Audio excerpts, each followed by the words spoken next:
And welcome back to episode 12 of The Next Woman Up, a Winsidr podcast. I'm Michael Waterloo, and joining me as always is my co-host, Melissa Treebosser. And no, you're not wrong. It's not Tuesday again. Following our Tuesday interview with UNC senior Nyla Harris, we wanted to give our listeners a little bit more this week. While our podcast focuses on the next woman up and the next stars of the game throughout the collegiate ranks, we're joined by two amazing people who captured the first woman up and those who paved the way. Joining us for this episode are authors of the new book, Court Queens, on sale March 17th at bookstores everywhere. Emma Bachellieri, writer at Sports Illustrated, and Jordan Robinson, women's basketball writer and host of the Women's Hoops Show podcast. Emma and Jordan, thank you both so much for joining us. Thank you for having us. Yeah, absolutely. We are so excited for Court Queens to hit the bookstores. I have my copy right here. It is gorgeous. It is wonderful. If you two were not joining us here, I would say the same thing because it is something that has been needed for so long. So I just want to get right into it as we're recording this on February 24th. We're about 20 days out or so. We were talking offline about that a bit, but the book is gorgeous. Like I said, the design is great, but there's like a little hidden thing. Whenever you take off the book jacket, it's just this lovely design that, to me, the only thing I could think of is it's like a love letter to the game that we love so much. So how did you come up with the idea for the book and the decision to tackle it together? Yeah, I think we're lucky in that this is something either of us would have loved to do in any context with any pairing. But we got lucky that this was something a publisher was looking for and had reached out to the woman who became our agent, who kind of pinpointed the two of us and was like, I think they would work well together. And they put it together for us and kind of made us our little dream team.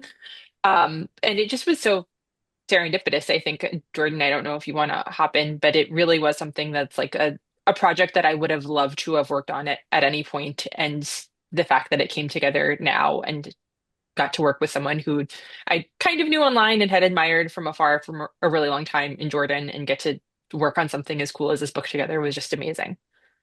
It was so amazing. And I feel like, Emma, you said before that it was like our agent did matchmaking, like played matchmaker and putting us together. And, I love what she said when she kind of brought this to us and that we were young voices who are passionate about women's basketball and we can look at it from, a different lens, from a fan, but also from this very real journalistic lens that there are so many stories that need to be told, and we were just so honored that we had the chance to tell them. Yeah, I think the book is truly a first of its kind in this publication. You talk about wanting to tell those stories and shining a light in a way that really hasn't been done before. Was this always the goal, is to tell those stories in a different way? And why now to release this book? Hmm. That's always the best part for me. The why now, because I think it is so important as there are new fans coming into women's basketball that they know that women's basketball didn't just start a couple years ago. Like the WNBA isn't just a couple years old. It has been around for 30 seasons, and there are plenty of women before the WNBA was even thought of that had their lasting impact on women's hoops. And we're at such a pivotal time because we want all these new fans, but they are just like, wait, who is this person? How do we get here? And now we can just hand them Court Queens and say, we could tell you all about it. We could tell you all about it. There are so many greats that laid the foundation. So that's why now is so important to me. Yeah, and I think another aspect here is that you have people who have been working on cultivating this history for such a long time, both the history of the college game, the history of the pro leagues before the WNBA, the history of 6-on-6 high school girls basketball. And I think what was really exciting to me was a chance to get to put all of that together and to do it with photos and to really just draw on all of those different disparate stories and tie them into one thing. Just because, yeah, there are a lot of really other amazing women's hoops history books out there, but to have the chance to kind of do one that really tied all that together and also, not to brag, but makes it look really pretty, I think, in a way that's fun to flip through, that can sit on a coffee table. That was also a really cool part of it for me, that so many people have been trying so hard to bring these histories to light, and here's a chance to tie a lot of it together. talk about kind of like the format of the book. When I opened it up, it reminded me of and he actually was one of the authors on the back, Shea Serrano's books, his basketball and other things, hip hop and other things, movies and other things, expensive basketball. It really kind of has that feel to it where you have those kind of coffee table books, but it's a book that is very educational, and you can just tell the deep dive and the love and the care that was put into it. So the layout is beautiful, as we mentioned. It's kind of like a love letter, but also the organizational the style of the book spanning from the 1890s until now. So both of you are big basketball fans. We know that. How much did you learn yourself when you were putting this book together and doing your research for it? Oh my gosh, so much. So much.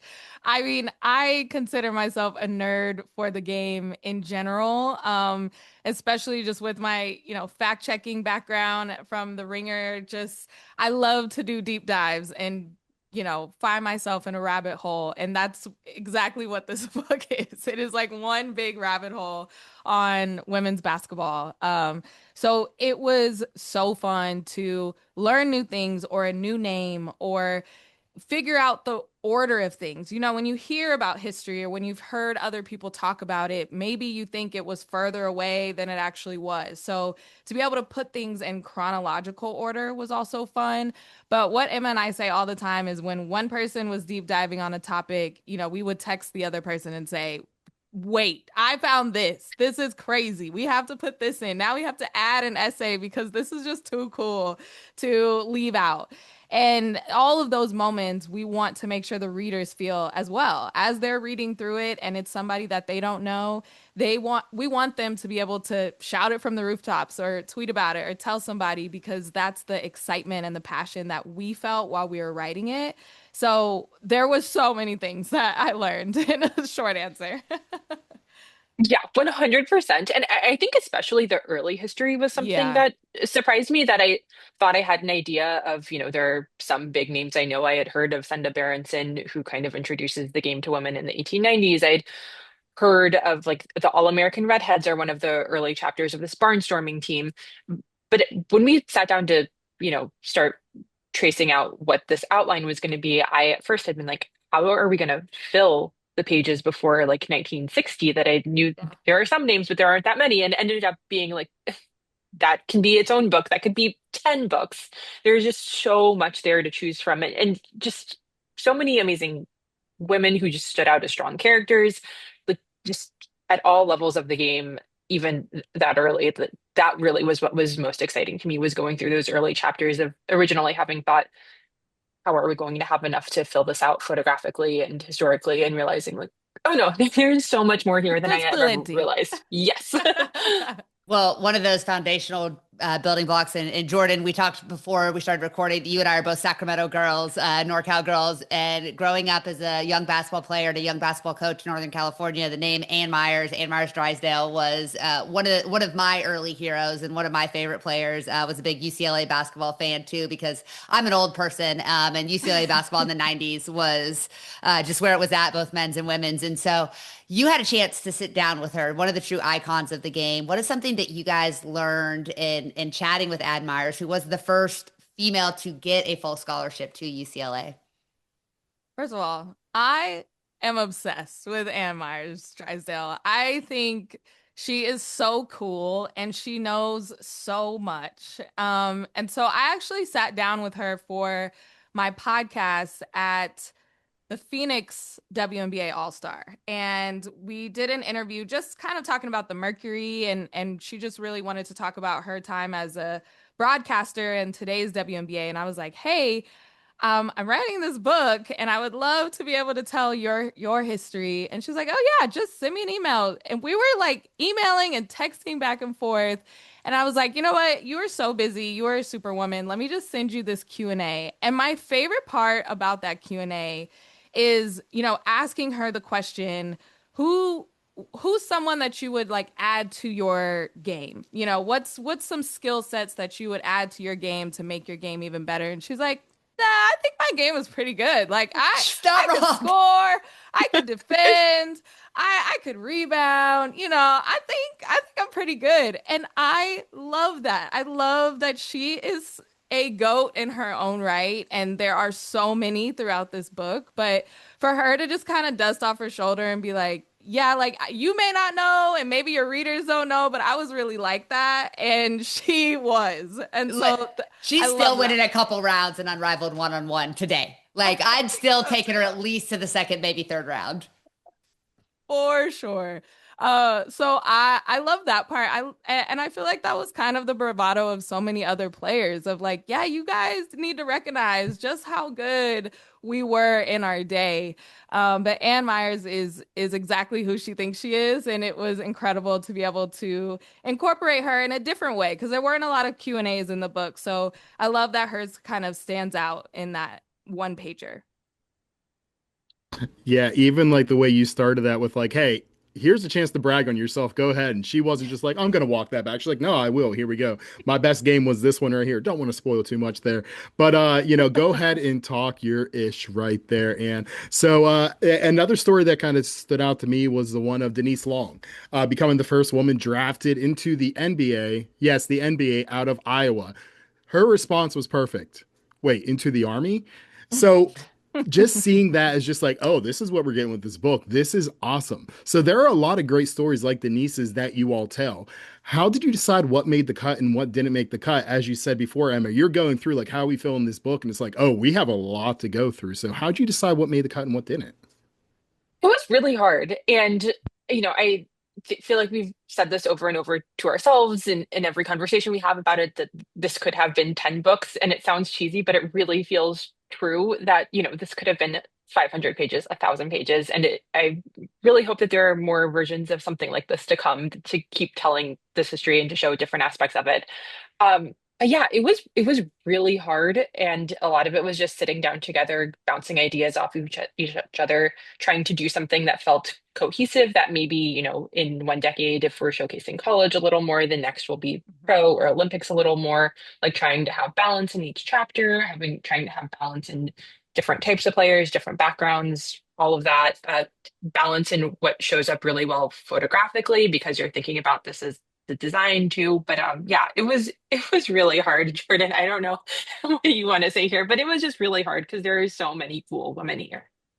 Yes. And I think we started with a great foundation. Like we kind of just started with who are some names or what are some events that have to be in this book. If we're talking about women's basketball history, what's something that we just have to mention? And kind of detailing out those pillars and then being able to fill in with the fun ones like a Denise Long that, we stumbled across, and Emma wrote up an incredible essay where our jaws were on the floor. Like, what? Why doesn't everybody know her name? That's so incredible. And then in that same breath, like being able to create these chapter enders where we're able to have this matter of fact section that each one of those could be an essay by themselves, but with limited space, we're able to still shout them out. And so at the end of each chapter, things that were from that decade that still get a shout out. And that was a way for us to fill in things that maybe couldn't fit in the whole chapter, but we still were like, okay, we have to put this, or this was an incredible game. This was an incredible number, an incredible feat. So that was a way for us to sneak in more names and people. Well, I would love to know from each of you before I kind of transition into my next question. What was there something that each of you immediately came to the table with and said, this story has to be told? Mm, go for it, Emma. Put Emma on the spot I first. thi- That's well played, Jordan. Well played. I need some water. yeah, I think one of my favorites, and one that like really stood out to me as soon as I started working on it, was Immaculata, the first college champs before the NCAA, when it was still under the AIAW. It's a story that's been told before. They made a movie about it. It was something that I knew loosely, like, okay, they're, the first college dynasty. Once you have the organized college game, like they're going to have to be there. But once I started did researching that more and then talking to Kathy Rush, who was the coach, and Teresa Shank Grentz, who was one of the star players, just every little detail in that story I just loved so much. This is a really tiny Catholic school in Pennsylvania, where these players just had no idea really what they were getting into. They had zero funding at all to make it to the national championship game. they could only afford tickets to fly standby. And so the coach had made up a list of like, okay, we need, a big and a guard, and I'll fly last. But like, here's our list of if we don't get standby tickets for everyone, here's the five of you that need to get on the plane. Everyone else will figure it out. Um, which is just so crazy to think about, covering the college game now, even covering the college game, looking at it 10 years ago when there was still so much to fight for, to think of what this was like in those early years of, this is the best team in the country, one that is going to go on to win multiple championships. And their only way of getting to March Madness is having a list of who can fly standby. And just, talking with those women was such a treat. So many great details there that I thought I knew kind of the loose, outline of that story from having seen that movie about the Mighty Max, having read kind of the basic contours of that before, but just so many great details that since it was a Catholic school, the nuns who were in the stands at their games were just a delight to hear about, and great photos of the nuns in their habits, like banging on buckets in the stands. So many great details, so many great photos. I loved that one and was really glad we got to give them like a full treatment in the book. There's so many photos of nuns that didn't make the cut. Like there are probably going to be 10 times more photos of nuns at basketball Everybody thinks games. Sister Jean, but once again, it was the women's game leading the charge, right? Absolutely. Yes. They love their women's hoops, that's for sure. Was Um I Go think for ahead, Jordan. me, yeah, I was just gonna say, just for me, I really wanted to highlight, the Black women in the early days of women's basketball. I think that, hearing briefly a little bit of the story of Ora Washington, and I wanted to dive deeper into that and what that meant to play basketball in the early, 1910s, 1920s. There's so much of women's basketball history when we look back at those photos. There aren't Black women during that time, so that made me curious to say, well, where were they and when did they start playing basketball, into what the WNBA looks like now? How did we get here? So tracing it back to Ora Washington and what she was able to do with the Tribune girls, and just what that looked like for Black women only leagues in the early, 1910. Like what were they doing in New York? They were still balling in New York City. So I loved learning about that and learning even more than I thought was possible during that time. And it really shapes, connecting the dots all the way to the Philadelphia Rage and the ABL, like, and then to Unrivaled Philadelphia that just happened a few weeks ago. That goes all the way back to the Philadelphia Tribune girls in those early days. So I love that through line, and it was really fun to dig into that. Was there anything that surprised you guys in your research? Hmm.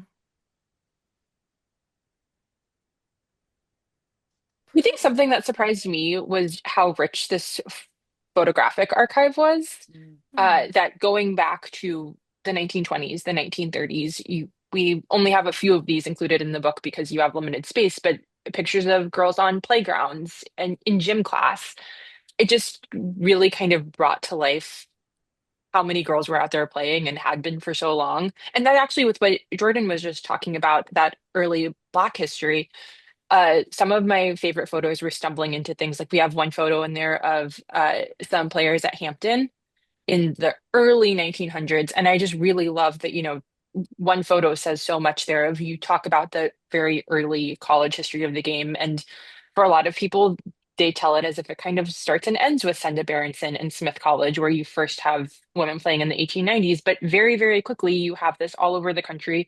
You have it at HBCUs. You have Hmm.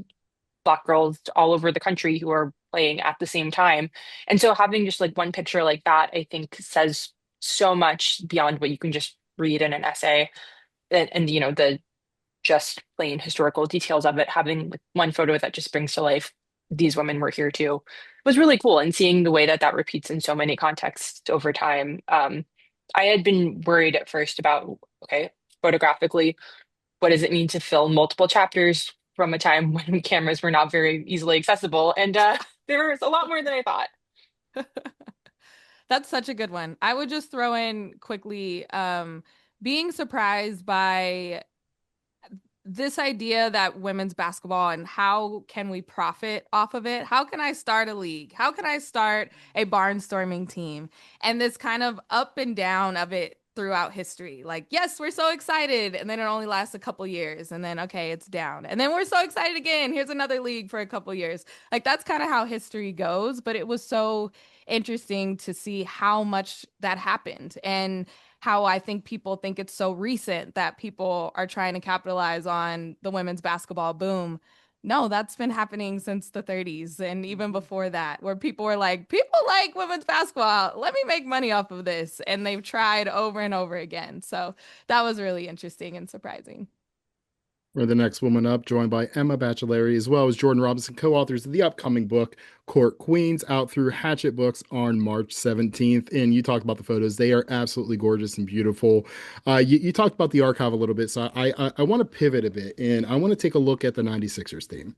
On the men's side, we always talk about the 92 Dream Team, gets all the attention, but that 1996 Dream Team is one of the most loaded teams that I've ever seen in my entire life. So, whenever you were researching this part of the book, did you both go back and watch any of those games? And Jordan, I have to ask, did Cheryl give you any insights on that team as well?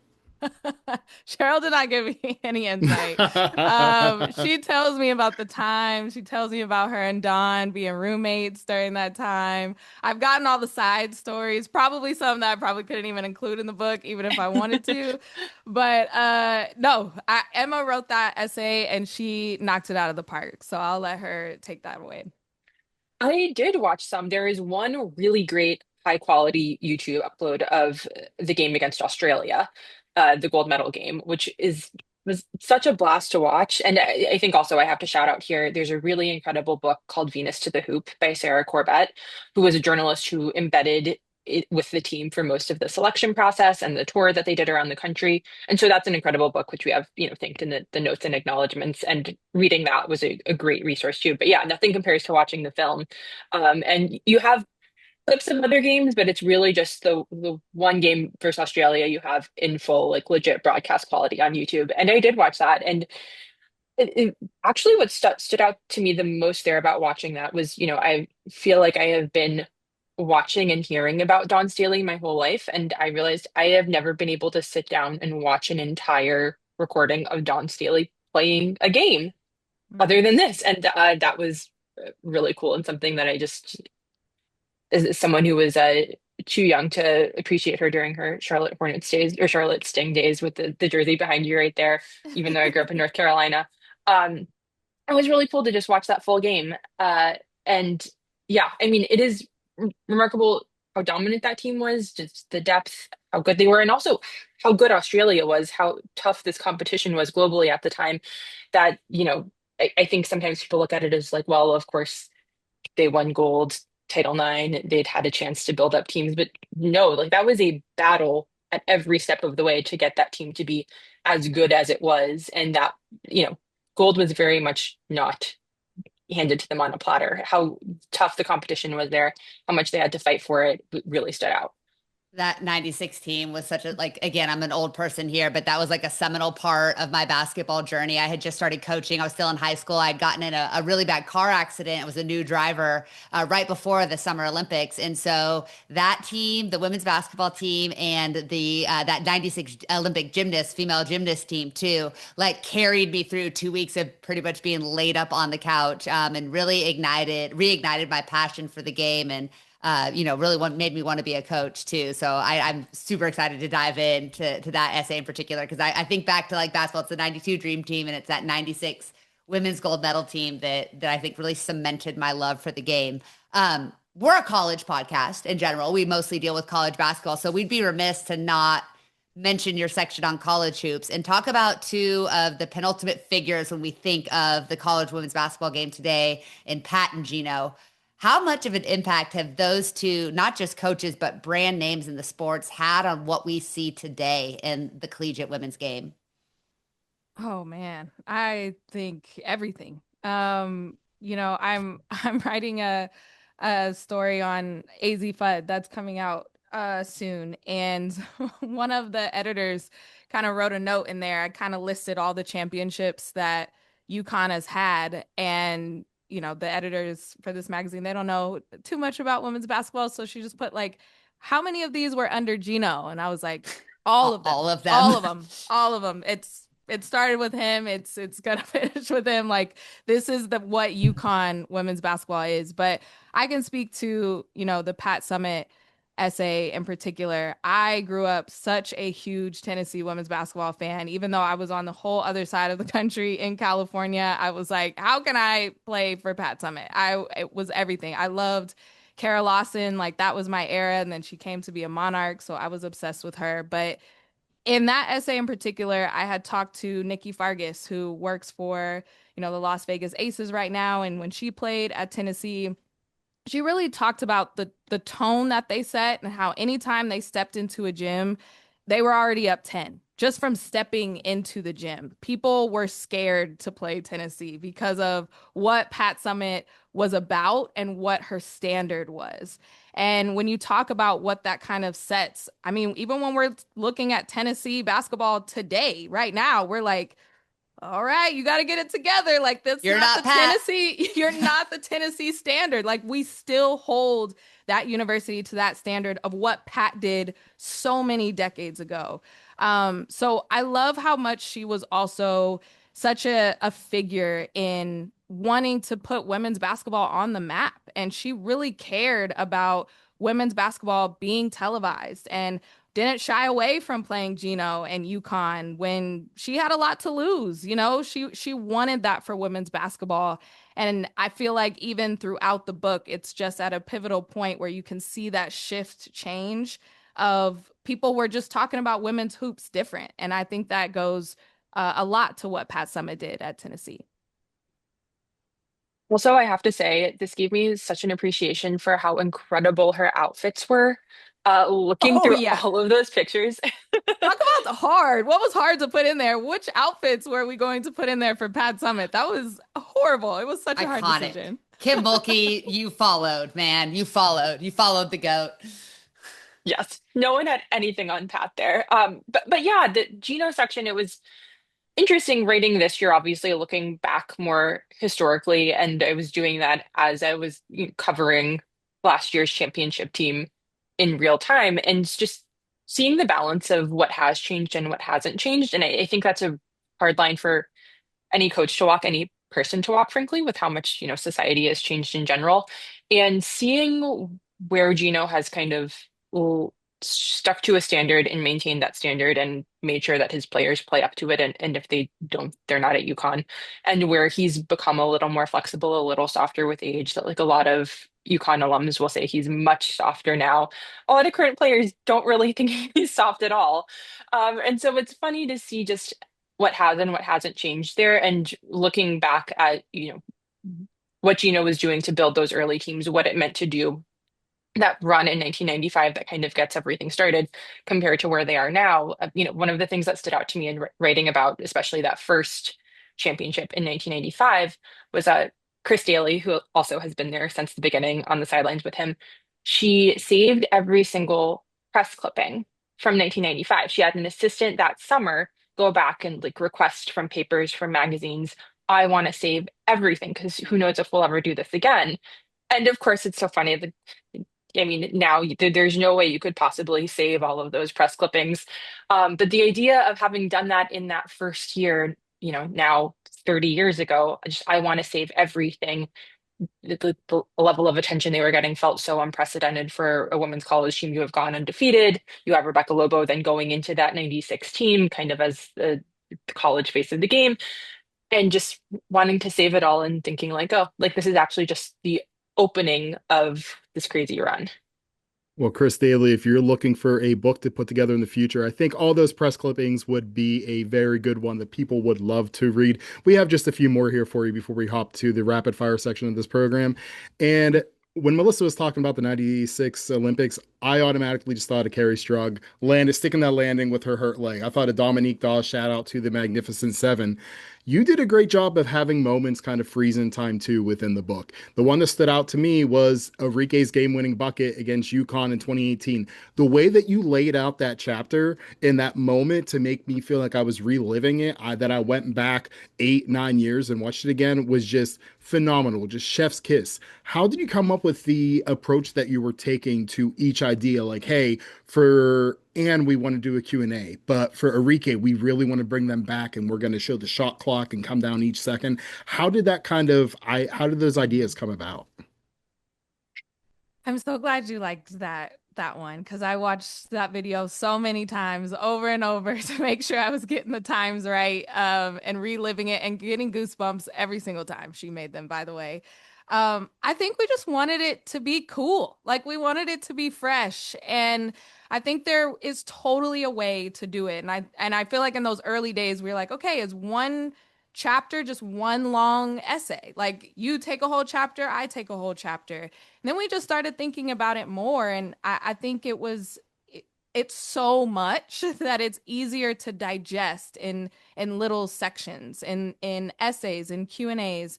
And so I think we took each story for what it was and looked at what's the best way for this to come across. I think Enrique totally could be an essay. We could talk about what that meant, but putting you in that time and going, the fact that she did it twice and for you to see just how crazy that is. And when someone picks this up 15 years from now, they can still feel just how crazy that is. Hearing Anne Myers Drysdale in her own words say how much of a hooper she was.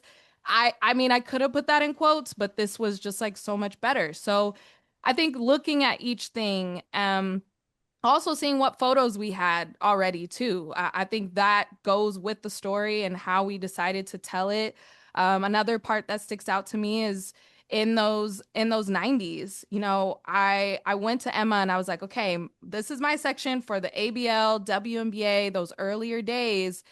I don't think an essay would make sense because I feel like I'm going back and forth and it's happening at the same time. And I think people would get lost because I'm getting lost. So how about a timeline? And that was something that we kind of talked about and felt like that was the best way to relay that information and really allow people to digest it however quickly or however they are able to. So those were my takeaways. What about you, Emma?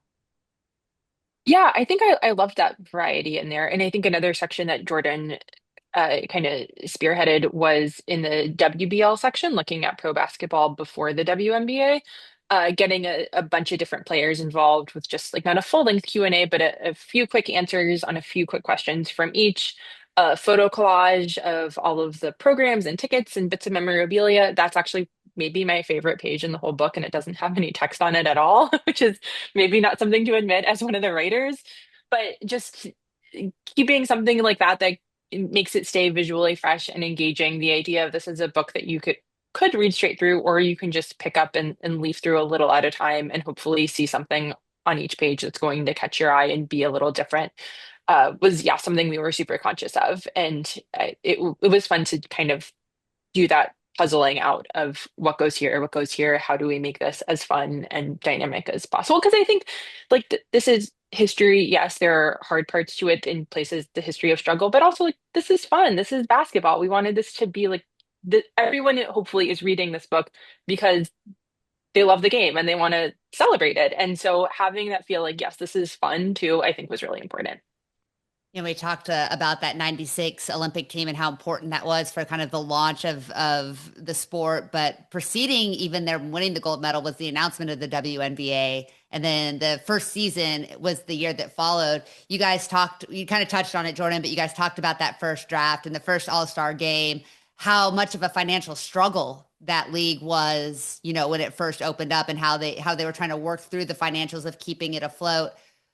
You guys are both big voices in the space of women's basketball, but as you looked back to the beginning of this league and all of those years ago, did it hit you that like, oh my gosh, it's incredible how far this game has come from talking about the 1890s and the 1910s to the WNBA and what nobody thought it was going to survive. And now here we are where you wrote a book about the game because there's so many people that are hungry to know more about its history. Absolutely. I mean, it was so many moments throughout that it makes it so surprising of how we got here, but then also not surprising because of all the work that was kind of laid, the foundations that were laid. Emma, you mentioned the WBL. Those ladies are the best. And I got to talk to them and sit on a Zoom and have them reminiscing. And they are still such fans of the game now. But I think about all the things they had to go through of walking out of games because they weren't getting checks, like they weren't getting paid, so they just left their games. They had to carpool to their games, all those things to get to now where we're like, yes, we finally get charter flights. They couldn't have even imagined charter flights back then. There's so many steps that happened in between. But yeah, and it also makes us think of how more there is to go. We are at such a great place. There's still work to be done. We are still in an active CBA, of course, and there's other things there that can come with it. But I've had those moments so much while I was writing of just like, yes, we deserve this. All these women deserve this. I can't believe that I'm even in a position to cover women's basketball full time. Like, even my role as a freelancer exists because of all the work that these women have done. So all of those were a pinch me moment that, yeah, women's basketball is still here, still kicking, and a lot more to go. Yeah, I think especially like the way you framed that question, Melissa, around those early years with the ABL and the WNBA kind of going up against one another. This is something that I felt like I'd always kind of seen that history compressed into like three sentences of, and there was another league and it didn't work out, and now we have the WNBA. And you really diving into everything it took to get here, how the position the players were put in, how difficult it was for so many of them to feel kind of pulled between these two options of, what is a league that had more women involvement from the start and originally actually had more capital versus the institutional power of the NBA. And how do you choose and who's going to win out? Just seeing how fraught those early years were and really diving into it and seeing what so many of those women had to say was fascinating. Then going through so many of the early years, some of the struggles that I think kind of be easy to take for granted now is just like, oh, like this is one narrative of things getting better. And so year after year, things slowly got better. Well, it's a lot more complicated than that, obviously. Um, it just really gave me an appreciation for what it's taken for the league to get to where it is now and what it's taken from the players to position it to be what it is now. And yeah, it was just so much fun and so interesting to get to really dive into all of that history, especially in those early years when it really was so fraught in so many ways. And now we're seeing triggering the 8 million revenue sharing because everyone does in fact watch women's sports. We love it. All right, let's end this on some rapid fire questions. Okay, we're gonna put you both in the hot seat if that's all right.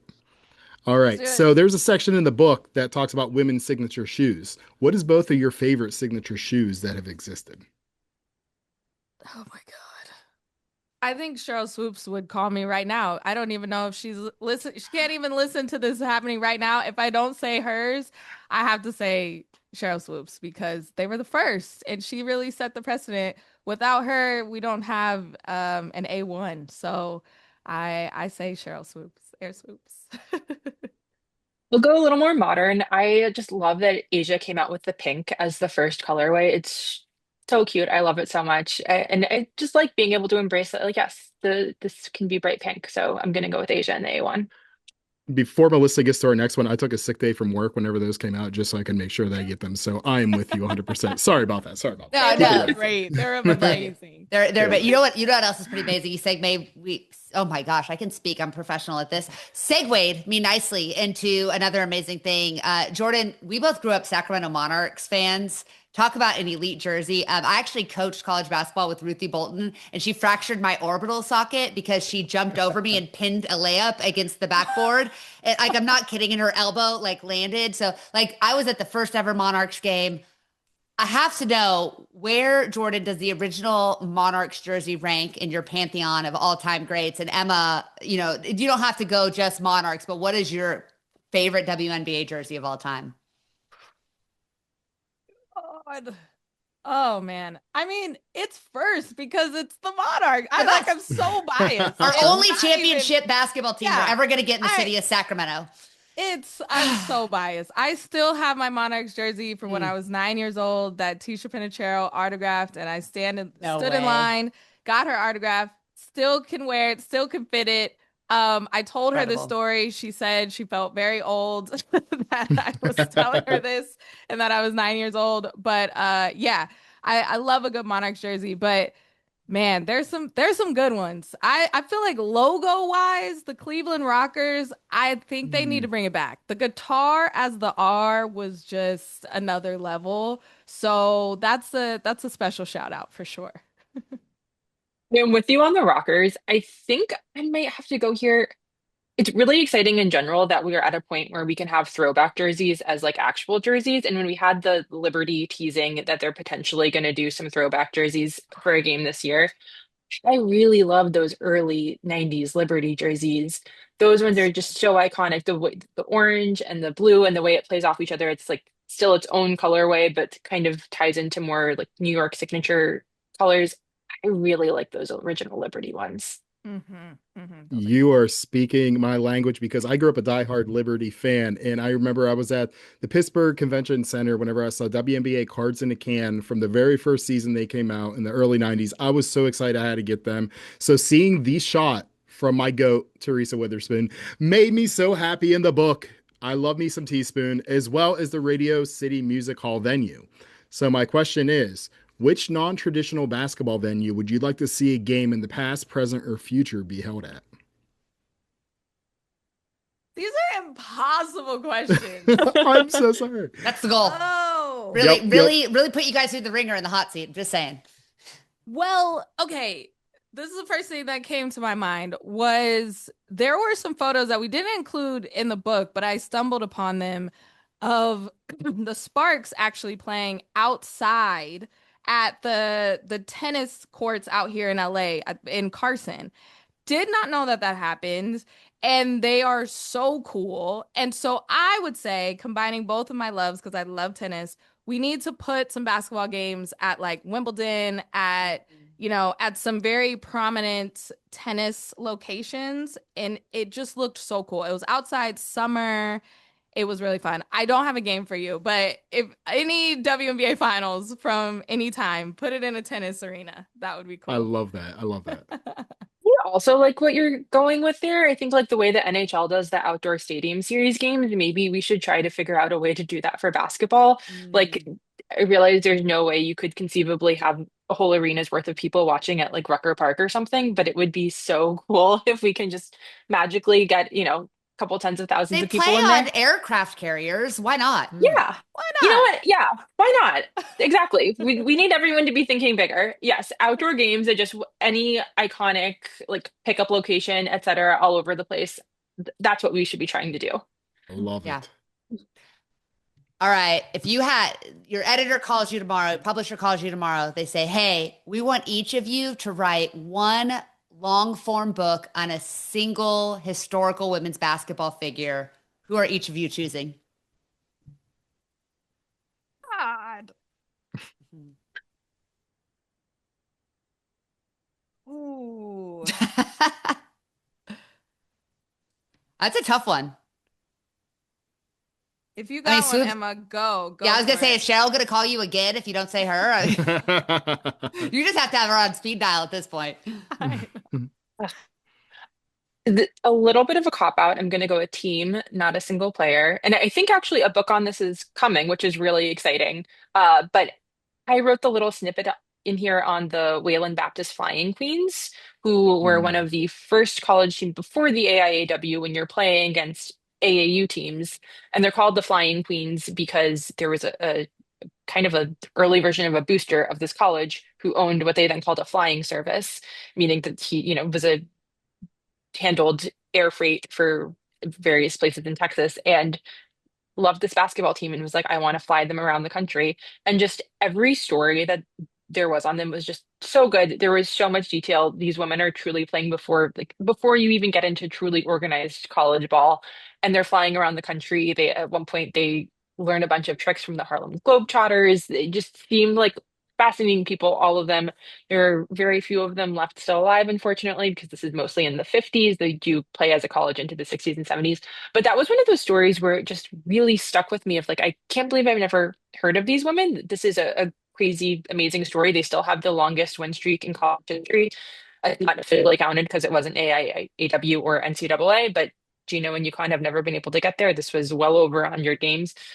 Um, and it just, every little detail of that story, every little bit I could find of what those women had to say about it was so fascinating and just so rich in detail that I think stories like that, which before you even get like the structure of current basketball, are so fascinating to me.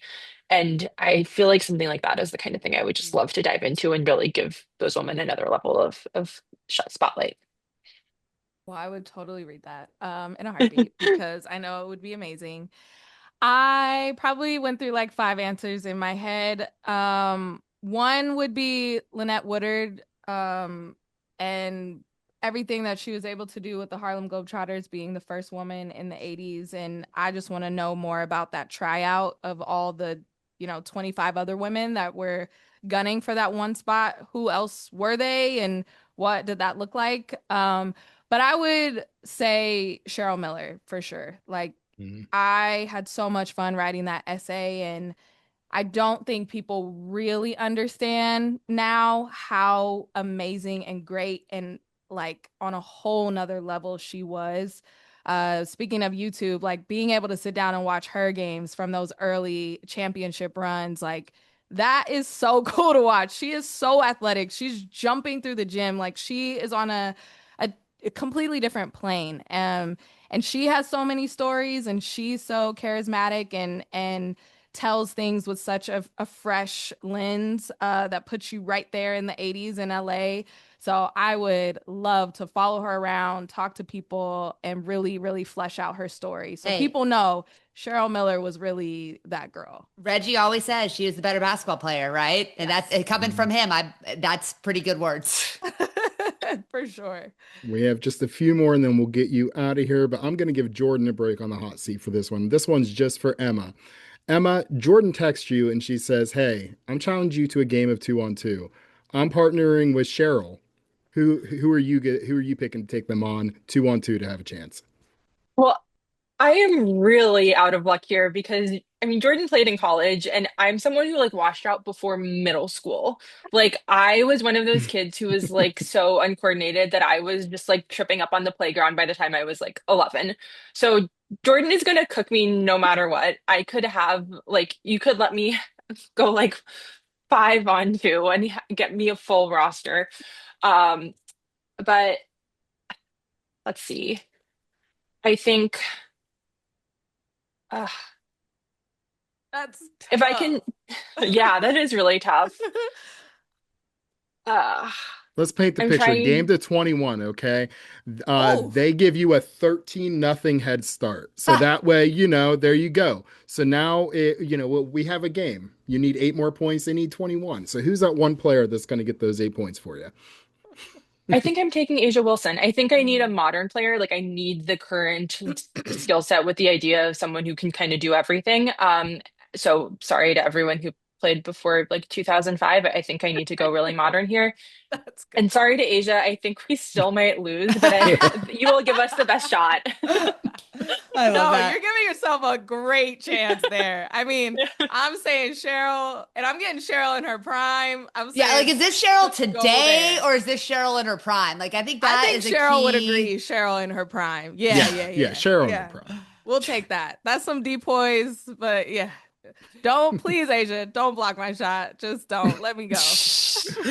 You talk about Asia and the modern players of the game. Our podcast is called The Next Woman Up. When we look back in that 15, 20, 25 years, and they're writing you guys are writing the next book, the sequel about this generation of stars, who are some of the leaders we're going to look back on and say, these were the women that took us to that next level in the sport?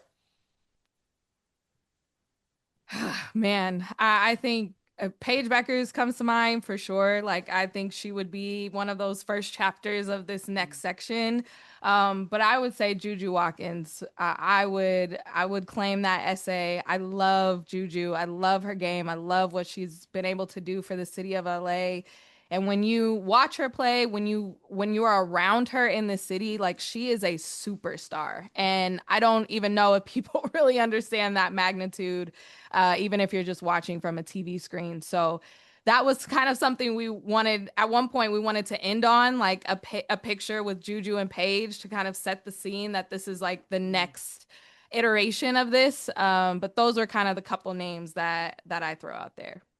Yeah, I mean, I think it's frankly that both have already done enough, which feels insane to say about Juju, given how little experience we've actually gotten to see of her helping on the college court. But both of them, I think, could have already been in the end of the book here. Um, One who's perhaps not quite on that fully saturated national out of the basketball corner of the world into the mainstream yet, that I just have been watching as much as I can this year, and I'm so excited to keep watching, is Michaela Blake's. Mm. Um, that just such an incredible scorer, so dynamic. What she's been able to do with Vanderbilt under Shea Ralph has been so cool, and getting to see them kind of establish themselves as a contender. I'd say again, but really at this level, I don't think it's been a really long time for Vanderbilt, and so I'll shout her out for someone I would like to see in the next edition. All right, we're gonna And finish. Oh, go ahead.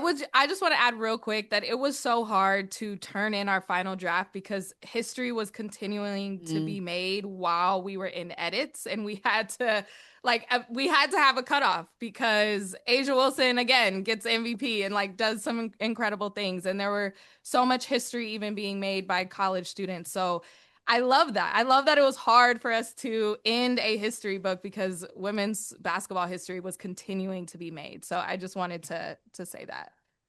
Well, the last question we'll get you guys out of here on who for each of you was the first player that really made you fall in love with the game of basketball?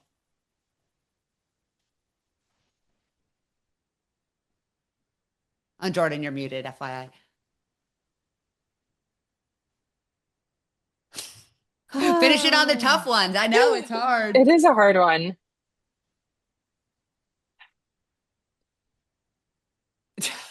I mean, well, I'll go my brother, first of all. My brother played basketball, and that is somebody who I wanted to model my game after. And that's what got me into basketball because I am a little sister and wanted to follow my brother everywhere and be just like him. So I would say my brother. And then um, from the Monarchs' perspective, like, it really was Tisha Pinachero. And she, as a point guard, as a height challenged basketball player, I saw how she was able to make a difference in the game from her passing, and she made everybody better anytime that she got on the court, as a true point guard does. And so I just remember my dad like sitting me down and being like, you see how she is seeing things before the defense. Like, look how she can get Yolanda Griffith a better shot by dribbling more over here, and just like in that point guard mind. So it was very much Tisha for sure. I think for me, I grew up in the Triangle of North Carolina, where college basketball is king. And one thing about growing up there is that everyone hates Duke. That is like the unifying theme of being in that area. But Elena Beard was one of the first players I remembered who was the only player who could get me to even think about wanting to watch Duke for men or women. Just such an incredible player. She was the first one who made me think, huh, like maybe I shouldn't actually just hate everything Duke does on principle. And then I ended up actually going to Duke. And so she was the first one who got me to open my mind just enough to think, Changed your huh, life. yeah, exactly. Maybe this university isn't the worst thing in the world, as being raised in an environment of NC State and UNC fans has led me to believe. Love That's a that. good, yeah. Bobby Hurley's coming to town tonight when we recorded this to coach in Arizona State against TCU. And I think of the heartbreak. You probably experienced this too, Jordan, when he was drafted 7th overall and got in that terrible car accident. It felt like the Kings were cursed forever after that. So I grew up loving Duke basketball and loving North Carolina basketball because I was from California and I was allowed to like both. But the Yeah, same. heartbreak I associate with that Duke program, man, just brutal, absolutely brutal. Jordan Robinson, Emma Bachellieri, Court Queens, coming out March 17th everywhere through Hatchet Books. Where can people find you? Where can people buy it? And what other plugs do you want to give? Yeah, I think we're both on social media in general, Twitter, Instagram, Blue Sky, Threads, all the platforms you have All to of be them. on now. Yeah. With our names. And for the book, you can get it anywhere you buy books. So we love independent bookstores and bookshop.org if you're into that. But otherwise, Amazon, Barnes & Noble, Target, anywhere you would want to buy a book, you should be able to find it online. Perfect. Book comes out March 17th, and then on March 20th, you can find that 2-on-2 dream match of Jordan and Cheryl against Asia and Emma at Red Rocks Amphitheater in Colorado. First Rucker of its Park, kind. at Rucker Park. Yeah. Come on. Yeah, we can go to the Rucker for that. That'll be great. I don't know about that. No, thank you both so much for joining us. It has been our pleasure to have you here, and we can't wait for the book to drop on the shelf, see all the great reviews. And yeah, thank you so much for joining us, and everybody else. We will see you next week on Tuesday's conference tournament time. Nears with special guest Grace Van Sluten from the Michigan State Spartans will be joining us. So we'll see everybody on Tuesday. Same bat time, same bat channel. Thank you, everybody.